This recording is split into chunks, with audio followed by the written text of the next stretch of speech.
Ooh, right in there. What's that? How's that? Is that too much? It's not too much, but Okay. yeah, it's definitely. Yeah. Now, when I start to work on women, and this is something I've refined over time, I just think this works inordinately well. Let's say for some reason I was working with a first time to me female client. I might come in and use something like this. Normally I'll have a towel or a pillowcase.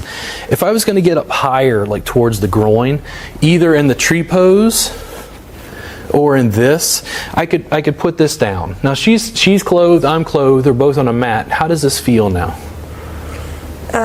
It's less intense, but I almost feel like having that blanket there feels more intimate. Why is it more intimate? I don't know if I can explain why that.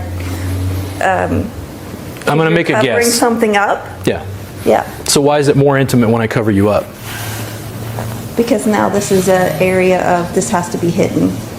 Oh, interesting. Yeah. Interesting. Here's the other point. If I decide to come in, and this is a twofold thing. Now if I come in with my elbow, how's that? It's fine. Would it be too sharp without the blanket? Probably. It dampens the pressure. And it allows me, and this is the thing, it wouldn't, like with you and I already have context. We've even just from Facebook messages, she trusts me. She would do whatever. Like it doesn't, she knows what's going on. But when I have a new client and they're not familiar with this work, and I'm using my hands and arms now in this area, well, now they're just covered. It also dampens some of that pressure if I decide to use my forearm and elbow. I'll use this to my advantage on different parts of the body, depending on, what if they have little tiny limbs? Or what if they have big, huge limbs? It requires different tools. I'll use different tools to work the same area. The main two lines that I'm working, this line comes right up into the hip here. And it's like if I really start working in there, is it tender? No? Okay. But her body's also trying to balance out. Baby. Yeah. I can use my fingers to kind of feel. My fingers get tired. That's when I'm then going to lean in with another tool.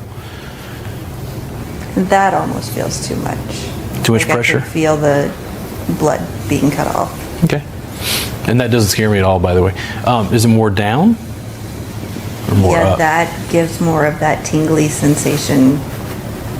Okay, Where up, right there? I think, feels a little more safe. Medial or more lateral?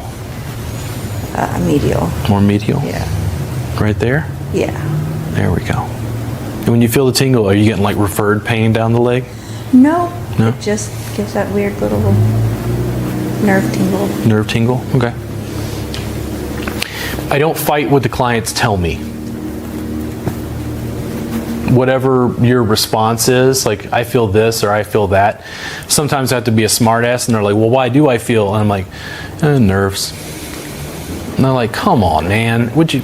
And I'm like, listen, I have not charted out every major, subcutaneous nerve in the human body to know where it refers pain or sensation. How's that? Okay. There we go.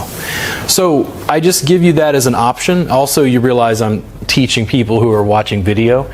So I want therapists to understand that if you're a woman working on a guy and you need a little more distance, or if you're a guy working with women and you don't want them to get the wrong idea, it's like this gives you an extra layer of protection in the sense of usually what I find is like you talked about it like it's my no-no area, like I made you aware of it. Yeah.